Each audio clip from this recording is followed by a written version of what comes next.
जय हिंद दोस्तों। उम्मीद करता हूँ आप सब अच्छे होंगे। दोस्तों, जैसे कि आपने थंबनेल में देख लिया होगा, लोन मत चुकाओ और टेंशन भी भगाओ, आज से डर खत्म। दोस्तों, बहुत सारे सब्सक्राइबर हैं जो कि आज हम सबकी मौज करा देने वाले हैं इस वीडियो के माध्यम से, क्योंकि बहुत सारे लोग हताश और परेशान हैं। तो इस वीडियो के माध्यम से आप लोगों की मौज करा देंगे। अगर आप चैनल पर पहली बार आए हो या आप पहले भी जुड़े हुए हो तो ये सभी के बारे में, सभी के लिए वीडियो बना रहे हैं ताकि आप सभी को अपने अधिकारों के बारे में पता चल सके, क्योंकि लोन की किस्त ना भर पाना किसी भी क्राइम की श्रेणी में नहीं आता। अगर आप हमारे चैनल पर पहली बार हो तो चैनल को सब्सक्राइब करने के साथ वीडियो को एक लाइक कर देना और शेयर करना उन तमाम लोगों को जो इस समय लोन की किस्त नहीं भर पाने की वजह से परेशान है। बाकी हम लोग रोजाना अपने चैनल पर लाइव स्ट्रीमिंग भी करते हैं। लाइव स्ट्रीमिंग के माध्यम से जुड़ने के लिए बेल नोटिफिकेशन ऑन कर लीजिएगा। कमेंट में अपने शहर का नाम लिखकर जरूर बताइएगा, कंपनी का नाम लिखकर, ताकि हम आपको बता सके आपके शहर में रिकवरी वाले आ सकते हैं या नहीं आ सकते हैं। इस वीडियो के माध्यम से जितने लोग भी कमेंट पर क्वेश्चन पुट करेंगे सभी को आंसर मिलने वाला है। चाहे आपको कोई भी पर्सनल क्वेश्चन होगा उसका भी आंसर आपको मिलने वाला है। बाकी दोस्तों, मैं अपना नंबर आपको स्क्रीन के ऊपर पिन कर दूंगा, स्क्रीन के ऊपर शो कर दूंगा। किसी भाई की कोई पर्सनल क्वेरी होगी तो आप हमसे कॉल बुकिंग के माध्यम से जुड़ सकते हैं। तो दोस्तों, आज हम बात करेंगे अनसिक्योर्ड लोन के बारे में। सबसे पहले हम आपको बता देते हैं, लोन होते हैं दो प्रकार के, एक होता है सिक्योर्ड लोन और एक होता है अनसिक्योर्ड लोन। जो सिक्योर्ड लोन होते हैं जिसमें आपने कोई ना कोई सिक्योरिटी जमा करा रखी होती है। सिक्योरिटी का मतलब आपने या तो कोई भी कार ले रखी है या प्रॉपर्टी मर्गेज पे आपने लोन ले रखा है, तमाम तरीके से कोई दस्तावेज बैंक के पास आपने दे रखे हैं, तो आपका ये सिक्योर्ड लोन है।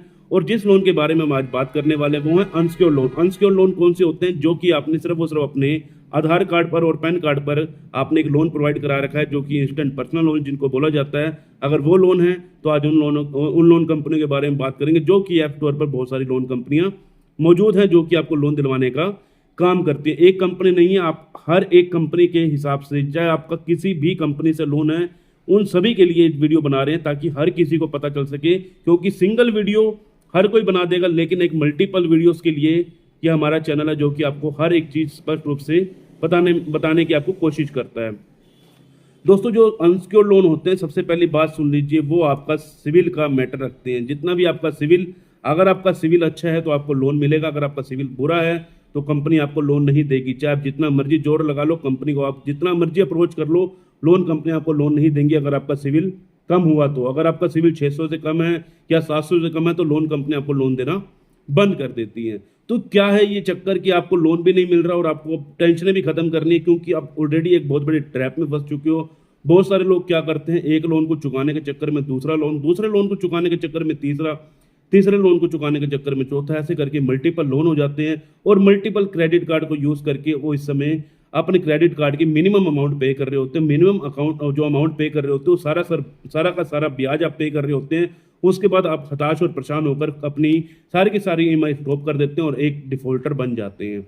तो हर किसी के साथ ये प्रॉब्लम हो जाती है, या किसी की जॉब चली जाती है, बिजनेस में लॉस हो जाता है, तमाम तरीके से। किसी भी आपने ऐसी जगह पैसा इन्वेस्ट कर दिया जहां से आपको पैसे आने की उम्मीद नहीं है, घर पे कोई बीमार है, तो तमाम तरीके से अगर आपके साथ ये दिक्कत आ रही है तो आप एक कोई विलफुल डिफॉल्टर नहीं है, आप एक सच्चे डिफॉल्टर, क्योंकि आपके कोई ना कोई प्रॉब्लम बनी हुई है। लेकिन इन कंपनियों का तांडव शुरू हो जाता है जैसे ही आप एक लोन कंपनी का पहले महीने से, पहले दिन से आप इनकी ईएमआई देना बंद कर देते हो। जैसे ही इनकी ईएमआई बंद होगी, इनका सरासर एकदम से इनका बोलबाला शुरू हो जाता है और आप लोग बहुत ज़्यादा हताश और परेशान रहते हैं। तो इन्हीं डर की समाप्ति आज इस वीडियो के माध्यम से करेंगे, क्योंकि बहुत सारे सब्सक्राइबर लोग बोल रहे थे कि कैसी वीडियो बनाओ ताकि हम लोगों के मन में जो इस समय जो डर है वो सारा का सारा समाप्त हो सके। दोस्तों, सबसे पहले लोन कंपनी आपको किस प्रकार टॉर्चर करती है पहले ये सुन लेते हैं, उसके बाद हम उसको बाहर निकलने के उपाय भी बताएंगे। इस वीडियो के अंत तक हम आपको पूरी की पूरी डिटेल बताएंगे ताकि आपको स्टेप बाय स्टेप सब कुछ पता चल सके और आप इस मुश्किल भरे ट्रैप से बाहर निकल सके। दोस्तों, जब आप लोन कंपनी से पहले दिन से किसी भी ईएमआई को मिस करते हैं, पहले दिन के बाद से ही लोन कंपनी आपको फोन कॉल करना शुरू कर देती है तमाम तरीके से, जो कि दिन भर में आपको पहली बार में तो पहले दिनों में तो आपको करेंगे, दिन में 4 से 5 कॉल करते हैं। जैसे एक ईएमआई की टाइमिंग बढ़ती चली जाएगी, उनकी कॉल की भी जो लिमिट है बढ़ती चली जाएगी। पहले वो शुरुआत में कम कॉल करते हैं, उसके बाद उनकी कॉल बढ़नी शुरू हो जाती है। क्या आप इतनी कॉल्स उठाकर क्या आप अपने काम पर ध्यान दे पाएंगे? अगर आप एक सच्चे डिफॉल्टर हैं और आपके साथ ये प्रॉब्लम बनी हुई है तो हर किसी के व्यक्ति के एक दिमाग में एक ही टेंशन चलती है कि इतनी सारी कॉल्स मैं कैसे उठाऊंगा। तो दोस्तों, सबसे पहली बात सुन लीजिए, जितने भी कॉल्स आ रही है आपके पास थर्ड पार्टी की तरफ से आ रही हैं, जो कि एक रिकवरी एजेंट की टीम होती है, जो कि संगठित की जाती है थर्ड पार्टी को, जिसको कंपनी जो है आपका डाटा थर्ड पार्टी को दे देती है। जिस प्रकार आपके पास दिन भर में कंप्यूटराइज कॉल बहुत सारी आती हैं, जब आप कंप्यूटराइज कॉल उठाते हैं तो एक ही चीज़ आपको बार बार सुनने को मिलता है कि आपकी ईएमआई मिस हो चुकी है। और कई बार आपकी कॉल जो है रिकवरी एजेंट भी करते हैं। रिकवरी एजेंट जो है गंदे तरीके से आपके साथ मनमाने तरीके से गंदी गंदी गालियां देकर भी बातचीत करना शुरू कर देते हैं। 1 वीक के बाद ये लोग आपके ऊपर तांडव देना शुरू कर देते हैं। अब इनके तांडव से बचने के लिए मैं आपको एक ही चीज़ बता रहा हूँ, अपने फ़ोन में ट्रू कॉलर डाउनलोड कर लीजिएगा।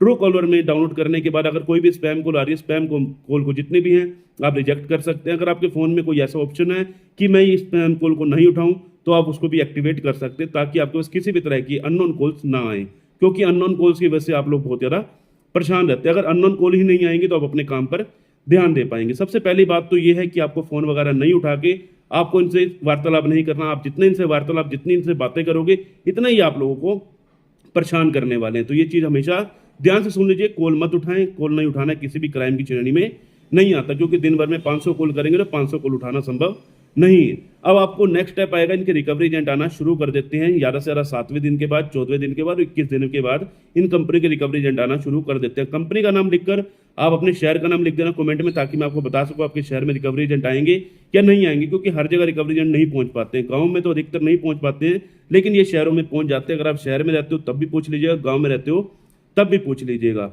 तो इनके रिकवरी एजेंट, सभी कंपनी के रिकवरी एजेंट घर पर आते हैं। तो सबसे पहले ये चीज ध्यान से सुन लीजिए, सभी कंपनी के रिकवरी एजेंट घर पर नहीं आते हैं। सिर्फ वो सिर्फ उनका एक ड्रावा, एक कॉल के माध्यम से आपको सिर्फ वो सिर्फ मैसेज के माध्यम से बताना कि हम आपके घर पे 2 बजे आपके घर पर आ रहे हैं, हम आपके घर पर 3 बजे आ रहे हैं, हम आपके घर पे 4 बजे आ रहे हैं। तमाम तरीके से रिकवरी एजेंट के मैसेजेस आपको व्हाट्सएप के माध्यम से आते हैं कि हम आपके घर पर आ रहे हैं। ये लोग सिर्फ और सिर्फ थर्ड पार्टीज के रिकवरी एजेंट हैं, ये घर पर नहीं आते हैं। हर कंपनी के रिकवरी एजेंट घर पर नहीं आते हैं। अगर आपके घर पे किसी भी कंपनी का रिकवरी एजेंट आ रहा है तो सबसे पहले आपको कॉल करके ही आएगा, बिना कॉल के कोई भी रिकवरी एजेंट नहीं आता है। तो जो भी आपके पास स्पैम कॉल आ रही है, स्पैम कॉल ना उठा के जो भी आपकी जो कि एक ब्लू कलर का टिक आता है, जैसे आप कोई भी ट्रू कॉलर चला रहे होते हैं तो एक ब्लू कलर की लाइन आती है, ब्लू कलर की जो भी होते हैं वो स्पैम कॉल नहीं होती। आप उनको उठा सकते हैं ताकि आपके पास जो कॉल आ रही है वो एक जो आपके घर पे आने वाले रिकवरी एजेंट है उनकी कॉल आ रही है, तो आप उनके फ़ोन उठा सकते हो।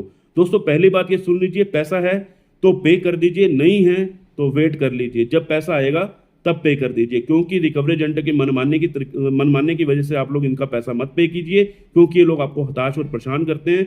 कई लोग अपना गोल्ड बेच देते हैं, कई लोग अपना एसेट बेच देते हैं ताकि इनको पैसा दे सके, एक रिकवरी एजेंट के डर की वजह से। लेकिन अगर आप इन चीज़ों से बचना चाहते हैं तो मैं आपको एक एक स्टेप बता रहा हूँ ताकि आपके मन में जो भी डाउट है वो क्लियर हो सके। रिकवरी एजेंट जो भी घर पर आ रहा है, सबसे पहले उनको आपने एक ही चीज बोलनी है, एक ही चीज बोलनी है, देखो भैया आपने जो भी लीगल का प्रोसेस करना है वो कर सकते हो, बार बार घर आने से कुछ नहीं होगा। क्योंकि मैं घर पर अगर आ भी रहे हो तो भैया या तो अपना डीआरए का लाइसेंस नंबर लेके आइए, डीआरए का लाइसेंस लेकर आइए, या फिर अपना होम विजिट का लेटर लेके आइए। आईडी प्रूफ भी इनके पास नहीं रहता किसी भी तरह का, तो आपको किसी भी तरह से नहीं डरना। सीधा आपने एक ही ठोक बजा के बोलना है कि भैया आपने जो लीगल का प्रोसेस करना है वो करो, मेरे से बातचीत मत कीजिए, क्योंकि मैंने ऑलरेडी आपको बता दिया, फिर भी मेरे साथ आके तू मैं कर रहा हो तो कोई फायदा नहीं है। तो कोई भी दिक्कत परेशानी नहीं आती, आप रिकवरी एजेंट से डायरेक्ट ऐसी बात कर सकते हो, आपको कोई भी दिक्कत नहीं आएगी। अगर आप सोचते हो कि मैं इसको ऐसा बोल दूंगा तो ये कर देंगे वो कर देंगे, इनके बस का ऐसा कुछ नहीं है कि आपको और भी कुछ ज्यादा कर सकें। तो सीधी सी बात है, रिकवरी एजेंट कोई भी घर पर आ रहा है तो आप उनसे सीधी सी बात है एक ही चीज बोलिए कि भैया जो आपसे लीगल का प्रोसेस होता है वो कीजिए कंपनी के माध्यम से, मेरे को आपसे कोई भी बात नहीं करनी है। अगर उसके बावजूद भी आपके साथ कुछ बदतमीजी करते तो उनकी वीडियो रिकॉर्ड करके आप इनकी कंप्लेंट कीजिए। आप कोई आपके आसपास का कोई थाना है, थाने में इनकी कंप्लेंट कर सकते हैं, जिससे आपको इनसे बचाव कर सकते हैं ताकि इनको भी जेल हो सके। क्योंकि बहुत सारे रिकवरी एजेंट है आप लोगों को मनमाने तरीके से डरा धमकाकर इस समय पैसे लेकर जा रहे हैं। रिकवरी एजेंटों से मत डरिए इन चीजों को लेकर, क्योंकि रिकवरी एजेंट ही है जो कि आपको डरा रहे हैं। अब इसके बाद आ जाता है बैंक के लीगल स्टेप के ऊपर। अब ये जो लीगल स्टेप है, ये रिकवरी एजेंट का जितना भी दबदबा है वो चलता है 3 महीने तक, 92 दिनों तक, जो कि जब तक आपका अकाउंट एनपीए नहीं जाता। एनपीए का मतलब होता है non performing asset. Non performing asset आपका 92 दिनों के बाद अकाउंट जो है डाल देता है नॉन परफॉर्मिंग एसेट में, कि बैंक को आपसे किसी भी तरह का लाभ नहीं मिल रहा। अब बैंक अपने लीगल के प्रोसेस से आपसे पैसा निकालने की कोशिश करेगी। अब लीगल का प्रोसेस में क्या क्या होता है, लीगल का प्रोसेस आपको जानना बहुत ज़्यादा जरूरी है। लीगल के प्रोसेस में सबसे पहले बैंक आपको रिकॉल नोटिस भेजती है, उसके बाद डिमांड नोटिस, फिर आर्बिट्रेशन का नोटिस, सेक्शन 25 का नोटिस, 138 चेक लगा हुआ तो 138 का नोटिस। अगर आपने चेक नहीं दे रखा तो 138 का नोटिस नहीं आएगा। अगर वो मनमाने तरीके से आपको बोल रहे हैं कि हम आपको 138 का केस कर देंगे, ये एक आपको डराने के लिए बोल रहे हैं। कई लोग ईसीएस नहीं लगा के रखते, आपके क्रेडिट कार्ड में, उसके बावजूद भी आपको सेक्शन 25 का नोटिस आ रहा है, तो ये भी एक सरासर आपको सिर्फ उसे डराने के लिए भेजा जा रहा है। उसके बाद कंपनी आपको 316 318 BNS का नोटिस भी जारी कर देती है। अब इस नोटिस से आपको बचना कैसे है, मैं आपको सारा का सारा बचने का तरीका बता रहा हूं, ताकि आपके मन में जो भी डाउट है वो क्लियर हो सके। आप जब भी लोन को डिफॉल्ट करते हैं, कोई भी व्यक्ति, आप लोगों को पता चल जाता है कि अब अगले महीने से हमारे पास पेमेंट नहीं होगी बैंक को करने के लिए, तो उससे पहले आपको एक स्टेप उठाना चाहिए, जो कि आप 92 दिनों से पहले भी उठा सकते हैं। अगर आपका लोन ऑलरेडी डिफॉल्ट हो चुका है, 92 दिन अभी नहीं हुए हैं, तो बैंक को एक लीगल प्रायर नोटिस भिजवाइए, किसी वकील के माध्यम से, एडवोकेट के माध्यम से भिजवाइए, ताकि आपके पास जो भी नोटिस आया है, क्योंकि एक लीगल प्रायर नोटिस है जो कि आपको रिकवरी एजेंटों से भी बचा सकता है। आने वाली जो मुश्किलें हैं, जो कि आपके पास नोटिस आते हैं या फिर आपको कोई लीगल का प्रोसेस हो जाता है, तब भी ये जो लीगल प्रायर नोटिस आपके बहुत ज़्यादा काम आता है। अब कोई भी रिकवरी एजेंट आपके घर पर आ रहा है, लीगल प्रायर नोटिस पे उनसे नीचे जो आपको लीगल प्रायर नोटिस की जो कॉपी होती है, जो सॉफ्ट कॉपी आपके पास होगी, जीरोक्स कॉपी, उस पर नीचे लिखवा दीजिएगा कि हम जैसे वो बोल रहे हैं ना कि हम ये नहीं जानते, हम ऐसे नहीं करेंगे, वैसे नहीं करेंगे, हम तो घर पर बैठ के जाएंगे, हमें तो पैसा चाहिए। उनको ये चीज़ कहना है कि मुझे लिखत में दे दीजिए कि आप जो जो कह रहे हैं कि ये सच में है या नहीं, आप लिखत में दे दीजिए अपने DRA नंबर के साथ, क्योंकि रिकवरी एजेंट ऐसा नहीं करेगा और अगली बार से आना भी बंद हो जाएगा। क्योंकि रिकवरी एजेंट को अपनी जॉब का खतरा है, और उनकी जब जॉब जाती है तो फिर आपको पता है, जिसकी जॉब जाती है, जिस प्रकार आपकी जॉब जा चुकी है, आप लोग भी इससे महताज और परेशान है, तो उनकी भी जॉब जाती है और उनको कंपनी को मुआवजा तक देना पड़ जाता है कि इनकी इलीगल एक्टिविटीज की वजह से। और लीगल प्रायर नोटिस तो बहुत कुछ काम आ गया। उसके बाद अगर आपके पास पैसा है तो आप इसको पे कीजिए, अगर नहीं है तो अगर आर्बिट्रेशन का नोटिस आ रहा है तो उस पर ऑब्जेक्शन फाइल करवाइए, सेक्शन 25 का नोटिस आ रहा है तो आप उसके ऊपर भी जो है रिप्लाई करवाइए, एडवोकेट के माध्यम से रिप्लाई कराइए, ताकि आपको आगे आने वाले समय पर लीगल के प्रोसेस से आप बच सके। अब इसके बाद बैंक जो है आपको तमाम तरीके से लीगल के प्रोसेस में लेकर आपको कई बार कोर्ट से सम्मन भी जारी कर देती है। हर एक कंपनी कोर्ट से सम्मन जारी नहीं करती है। आप कंपनी का नाम लिखकर कमेंट में पूछ लीजिएगा, मैं उसका भी आपको बता दूंगा कौन कौन सी कंपनी इस समय जो है लोन अमाउंट लिखकर बता दीजिएगा, ताकि मैं आपको बता सकूं कि ये कंपनी आपके ऊपर कोर्ट केस कर सकती है या नहीं कर सकती। अगर आपके पास किसी भी कंपनी का कोई भी कोर्ट से सम्मन आ रहा है तो आप किसी एडवोकेट से बातचीत कीजिए। अगर नहीं मिल रहा है एडवोकेट तो आप हमसे संपर्क कर सकते हैं, हम आपको एडवोकेट हायर करवा कर दे देंगे, तो टेंशन लेने की जरूरत नहीं है। जैसे ही आपके पास ये तमाम तरीके से जब एडवोकेट के नोटिस आ जाते हैं तो आप लोग डर जाते हैं, और बहुत सारे लोगों के पास सम्मन आ जाते हैं तब भी आप डर जाते हैं। डरने की जरूरत नहीं होती, आपको एक ठंडे दिमाग से जो भी आपके साथ दिक्कत प्रॉब्लम हो रही है किसी के साथ शेयर कीजिए, जो भी एक्सपर्ट होंगे वो आपको पूरी की पूरी जानकारी दे देंगे। अब यहाँ तक आप हो चुके हैं, सब कुछ, आपका सम्मन भी नहीं आया या कुछ भी नहीं आया, हो सकता है आपके पास कोई भी नोटिस भी नहीं आया, तो अगर आपके साथ ये सब हो भी चुका है तब भी अब लोन कंपनी है आपको सेटलमेंट देना शुरू करती है। वैसे कंपनी आपको लोन सेटलमेंट NPA के बाद देना शुरू कर देती है, नॉन परफॉर्मिंग एसेट के बाद देना शुरू कर देती है, लेकिन जो आपको एक बेस्ट ऑफर मिलता है, जो कि कंपनी बेस्ट ऑफर आपको प्रोवाइड कराती है सेटलमेंट के लिए, जो कि 20%, 30% या फिर 35% का जो ऑफर प्रोवाइड कराती है, वो हमेशा आपको 7वें 8वें महीने के बाद ही प्रोवाइड कराती है। किसी भी लोन कंपनी से आपने पैसा लिया, आप ये मत सोचिए कि NPA के बाद मैं सीधा डायरेक्ट सेटलमेंट करा दूंगा, ऐसे मत कीजिएगा, नहीं तो आपका इसमें लॉस होने वाला है। अगर आपको सेटलमेंट करनी है तो, अगर आपको सेटलमेंट नहीं करनी, कंपनी फोरक्लोज का ऑफर भी देती है। अगर कंपनी ने पेनल्टियां लगा दी है, पेनल्टी को भी वेवर देती है। मान के चले 10,000 का लोन था, आपको कंपनी ने आपको पेनल्टियां लगाकर 25,000 रुपये कर दिए, तो ये नहीं है कि आपको पूरा 25,000 भरना है, आप उसमें भी वेवर ले सकते हो। कंपनी को मेल के माध्यम से कंपनी को कह दीजिए मैं अपना लोन क्लियर करना चाहता हूँ, एक मेल कीजिए, और उस मेल से आपको वेवर मिल जाता है, क्योंकि बहुत सारे लोगों ने इस चीज़ का लाभ उठाया है। और सेटलमेंट भी तभी कीजिए जब कंपनी आपको खुद से ऑफर करे। अपने मन से कभी भी कंपनी को सेटलमेंट के लिए मत बोलिए। फिलहाल हाल ही में तो मत ही बोलिए अगर आपके पास पैसा नहीं है तो। अगर पैसा है तो तभी आप सेटलमेंट के लिए आगे बातचीत कीजिए, कंपनी आपको सेटलमेंट का ऑफर भी दे देती है। 7वें 8वें महीने में बेस्ट ऑफर आपको मिलता है। उम्मीद करता हूं दोस्तों आपको यहाँ तक पहुंचे हैं, वीडियो में आपको पूरी जानकारी मिली होगी।